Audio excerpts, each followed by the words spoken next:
Всем привет! Volkswagen Polo 2012 года. Сейчас у нас начало ноября, и мы берем автомобиль в ремонт, не зная вообще ситуацию с запчастями. Ну, точнее говоря, зная, но не полностью, не в полном объеме. По корейским маркам проблем с запчастями нет никаких, запчасти есть, цены даже на многие позиции упали, все доступно, и мы их ремонтируем вообще без особых затруднений. Но вот в случае Volkswagen тут, конечно, вопрос другой. Во-первых, они приезжают редко и не получается в постоянном режиме мониторить ситуацию с запчастями. Ну, иногда задают вопросы по TSI, значит, 1.8, 2.0. В принципе, возможность ремонтироваться есть. Много не оригинала. Естественно, не оригинал китайский. Вот, по оригиналу, конечно, есть проблемы, но, тем не менее, что-то делать можно. По поводу двигателя CFNA. Сегодня у нас как раз и будет ролик на эту тему. Здесь один владелец, реальный пробег. Что интересно, лился бензин только 98-й, либо 100-й. По принципиальным соображениям, я так понимаю, это был бензин Экто. Ну, это, конечно, не реклама. Посмотрим на самом деле, что этот бензин в моторе делает. Насколько он будет чистым по камерам сгорания. То есть заявлены высокие моющие способности. Там присадки должны быть специальные. Вот и посмотрим. Клапана, поршни и камеры сгорания. Катализатор, между прочим, здесь заводской по сей день.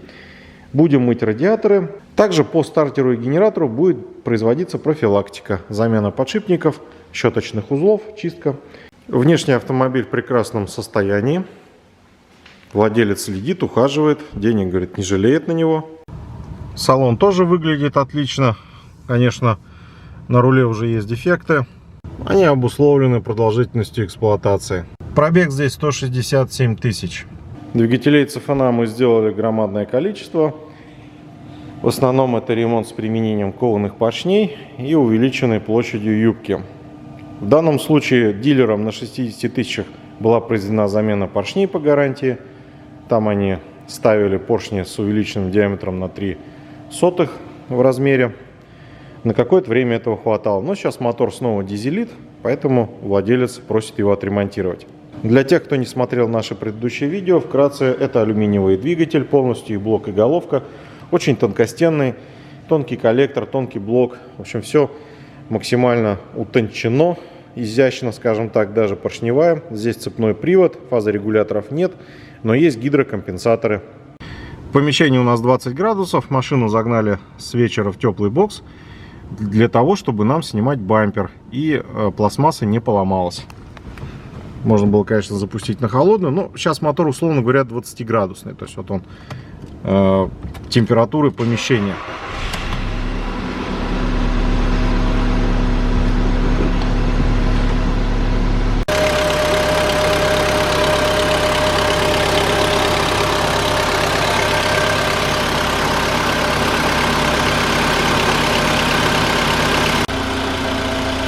Слушайте, я бы не сказал, что он работает плохо. Вот он сейчас сбавляет прогревочные обороты. При 20 градусах тепла работает относительно хорошо. На улице, когда была нулевая температура, я запускал двигатель, чтобы перегнать машину с одного места на другое. Там, конечно, работало намного громче.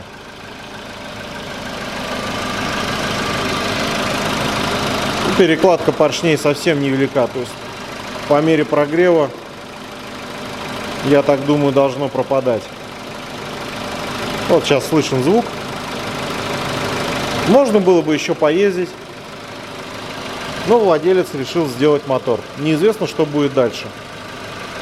Будут ли вообще хоть какие-нибудь запчасти. Поэтому приступаем к разбору и демонтажу двигателя. Снято навесное оборудование. Дроссельная заслонка немного грязновата. Воздушный фильтр относительно чистый был. Выпускной коллектор практически ничего не весит. Вот такой вот он. И здесь две трещины. Он лопнул напополам. Вот трещина идет. И нет, с обратной стороны. Нет, тоже есть вот начало в серединке. Катализатор еще присутствует. Позже посмотрим его состояние эндоскопом. Заварим трещины, катализатор оставим. Обычно он здесь нормальный. Двигатель демонтирован с пола. Радиаторы грязные, но не критично. Будем мыть. Так, двигатель у нас демонтирован, и мы начинаем его разбор и дефектовку. В условиях новой экономической реальности, которая наступила после всем известных событий, и не надо писать в комментариях, после каких событий, как будто вы ничего не знаете. Все знают, все понимают. Итак, после всем известных событий ситуация с запчастями и ценами сильно поменялась. Запчасти на корейцев есть, и они даже в цене падают, то есть идет дефляция, что в России довольно-таки удивительно, но тем не менее ремонт корейцев дешевеет. С немцами ситуация обратная. Запчасти в дефиците, и стоимость у них поднялась. Например, по поршневым кольцам сейчас, которые мы использовали ранее, до всем известных событий, проблем с наличием не было. Это были кольца импортные немецкие. Теперь по этим кольцам их нигде нет. Срок поставки 40-45 рабочих дней. Ну или просто дней, я уж не знаю. Короче говоря, если мы начинаем разбирать в начале ноября, дай бог, если к середине, к концу декабря только придут поршневые кольца. То есть мы сегодня разбираем, выкатываем машину и все, ждем, как ждуны запчастей. Я сделал эндоскопию катализатора. Он в прекрасном состоянии, фотографии у вас перед глазами, нет никакого смысла его удалять, пускай ездит дальше, и владелец радуется, как сегодня у нас один на камере заявил, запаху фиалок из глушителя. Трещина, которая перед вами, она вот здесь и вот здесь, это слабое место, коллектор, так вырезать, коллектор тонко. Удалять катализатор нет смысла, будет подпирать цилиндры, скажем так, и препятствовать расходу масла. Двигатели ВАГа могут быть надежными, если их ресурс еще не выжат досуха предыдущими владельцами, а найти хороший поло бывает сущей проблемой. Покупатель желает, чтобы машина была не из-под такси, не после ДТП и не утопленник. Поэтому лучше всего искать на Дроме, где есть отчет о полной истории авто, который проверит автомобиль по всем базам данных. Кроме того, честные отзывы от реальных владельцев помогут узнать плюсы, минусы и нюансы эксплуатации. Да и на Дроме всегда можно подписаться на нужный вариант, где есть вся инфа, вплоть до модели движка, что очень удобно. За поиском собственной машины определенно идите на Дром, ссылку оставлю в описании видео. Двигатель ЦФНА на канале разбирался неоднократно, поэтому нового здесь сказать что-либо сложно. Меня больше сейчас будет интересовать ситуация, конечно, с запчастями, с кольцами уже я понял, с поршнями все ясно, они под заказ имеются у изготовителя, это замечательно. Но вот вкладыши, прокладки и все остальное, это, конечно, большой вопрос. Будет ли все это в продаже? Помпа хлам, замена. Ролик тоже шумит, но помпа сильнее. Алюминиевый блок и алюминиевая головка. Нового здесь ничего нет для нас, все нам известно. Блок, прежде всего, нужно растачивать ремонтный размер, как я уже сказал, под имеющиеся поршни, а все остальное будем смотреть. Надеюсь, особых сюрпризов не преподнесет. Как-то же надо и немцев ремонтировать в нынешние времена. Сняли плиту, все внутри прилично изгажено черным шламом, осадками. Цепь почти не вытянута. На звездах-то выработка не сказать, чтобы сильно значительная была, но она есть. Данная версия двигателя с разборной постелью распредвалов. Видели версии и с неразборной постелью, последующей модификации, но здесь можно разобрать, посмотреть. Шейки распредвалов в прекрасном состоянии, абразивного износа практически нет. Так что это радует в свете нынешних цен на запчасти. И раньше-то эти крышки были жутко дорогими, сейчас, наверное, вообще их нет в продаже. Тут тоже все на вид хорошо. Гидрики в таком же дефиците, как все остальное. Поэтому разложим пока по своим местам, а там будет видно. Сняли головку. Нагар по каменному сгоранию равномерный. Тонкостенный алюминиевый блок. И вот есть небольшие задирчики по третьему цилиндру. Залысины. Здесь тоже присутствует. И четвертый сильнее всего. Перекладка есть. Двигатель разобран. Возможно, я забыл упомянуть, что здесь до 100 тысяч заливалось масло Castrol. Далее клиент лил Lukoil 5В40 с интервалом смены 5-6 тысяч. И что-то мотор как-то вообще грязноватый, не впечатляет чистотой.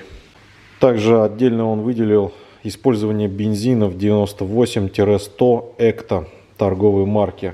Ожидалось, что от таких бензинов частота мотора будет явно выше. Но такое впечатление, что лилось все то же самое, что льют все остальные, судя по мотору.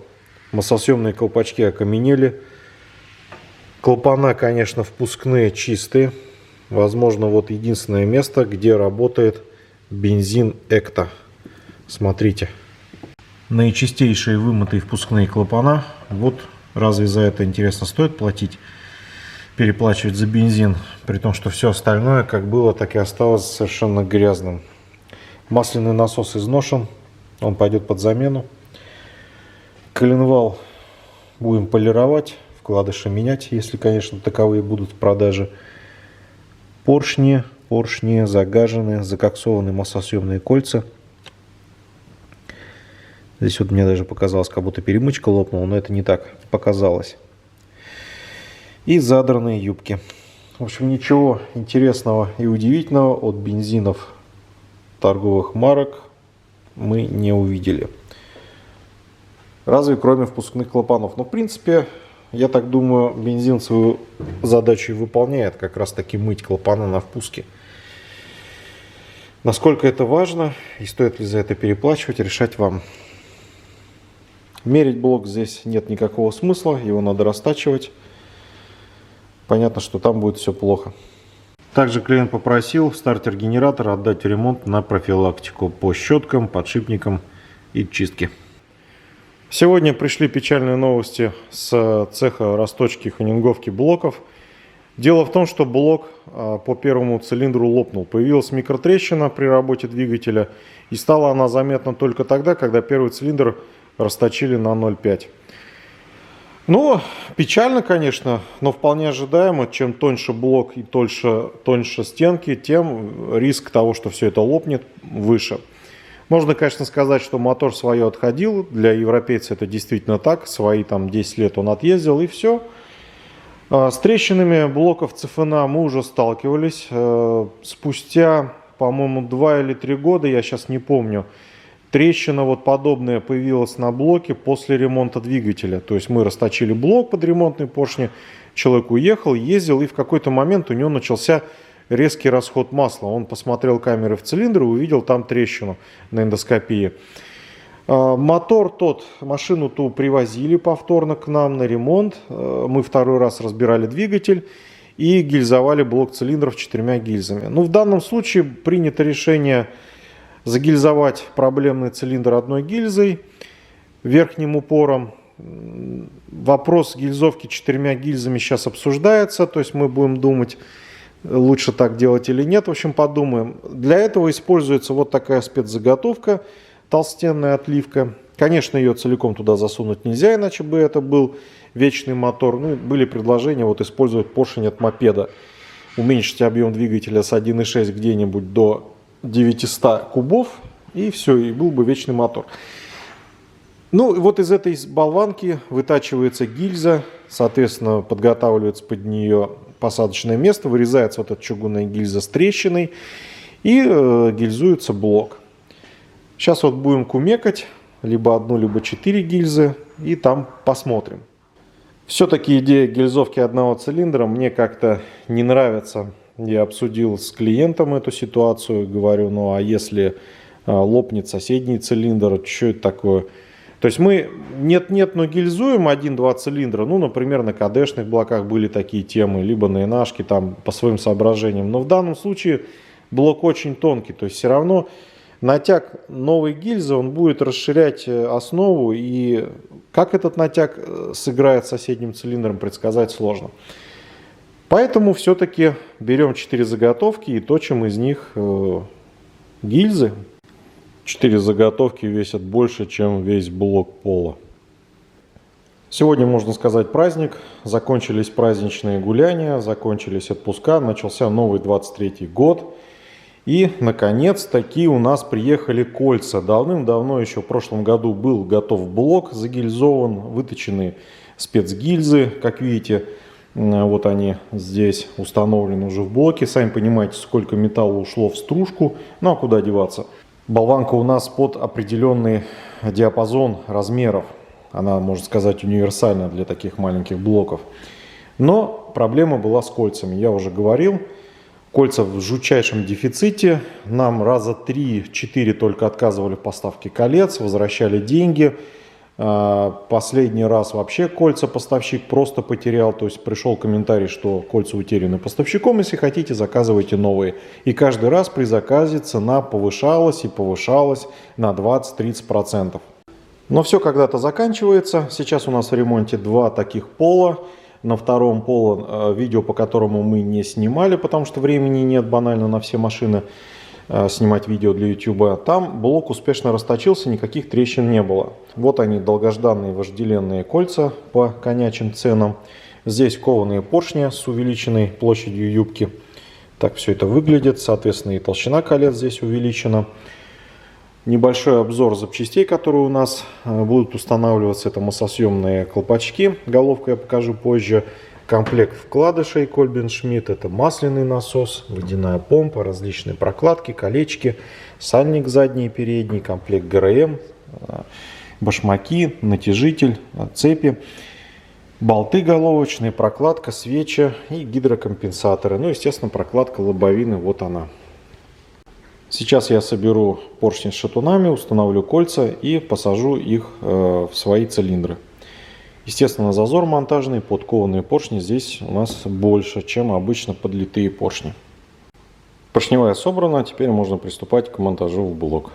Поршневая установлена, продолжаем сборку. Блок практически собран, звездочку поменяли, потому что она была изношена. И можно переходить к сборке головки. Головка помыта, плоско сфрезерована, новые массосъемные колпачки, впуск-выпуск отличаются артикулами, отверстия под клапан на выпуске чуть побольше, чтобы шток клапана со втулкой лучше смазывались. Такое вот внимание мелочам ВАК уделяет при проектировании двигателя, клапана почищены. Головка собрана, далее предстоит затяжка на блоке и сборка верхней плиты с выставлением ГРМ специнструментом. Головка протянута, установлены уплотняющие резиночки, новые гидрики и можно устанавливать постель с распредвалами. Она помыта, очищена от остатков старого герметика, установлен сразу специнструмент для выставления валов. И после обезжиривания и нанесения герметизирующего состава устанавливается на двигатель. ГРМ выставлен по индикаторной стойке.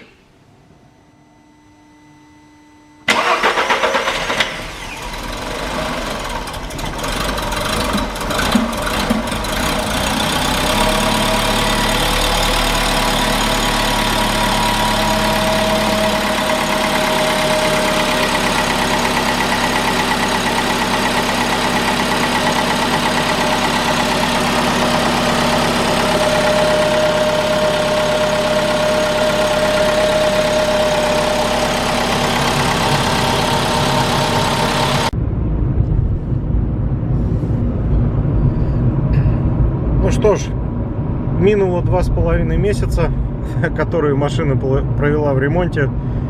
Это с начала ноября мы начали разбирать мотор. И вот сегодня, 18 января, автомобиль наконец-то ожил. Конечно, все это немножко печально. Но, с другой стороны, пока есть кое-какие запчасти, пока их можно добывать, можно делать. Бюджет ремонта составил 2 магические волшебные сотки с небольшим хвостиком. Кому-то, возможно, покажется это дорого, но альтернатива только одна. Либо какие-то бэушные моторы, либо сдать автомобиль в разбор и остаться без машины, пересев на общественный транспорт. Владелец этого автомобиля, конечно же, выбрал вариант ремонта. Вот кто-то к Новому году готовится или уже... уже у них Новый год закончился. Елку куда-то потащили на Ниве.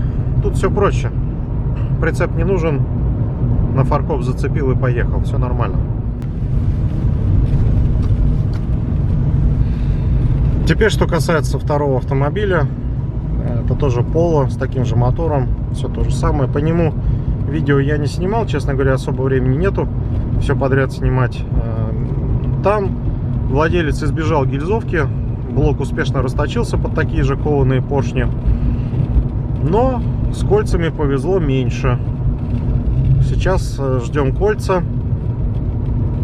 В очередной, по-моему, уже в третий или в четвертый раз заказали.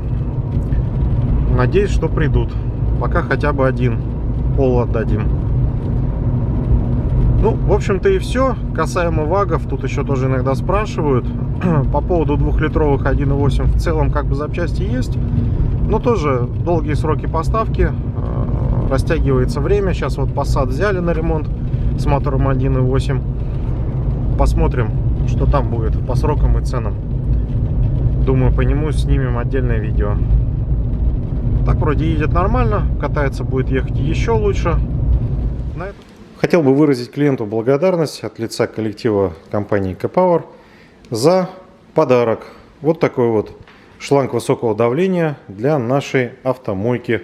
Сдавая автомобиль в ноябре, клиент посмотрел наши фитинги, наш аппарат высокого давления, сделал замеры, порекомендовал изготовить необходимый нам шланг и, собственно говоря, приехал с ним на выдачу автомобиля, за что я ему и выражаю признательность и благодарность. Спасибо, будем пользоваться с удовольствием.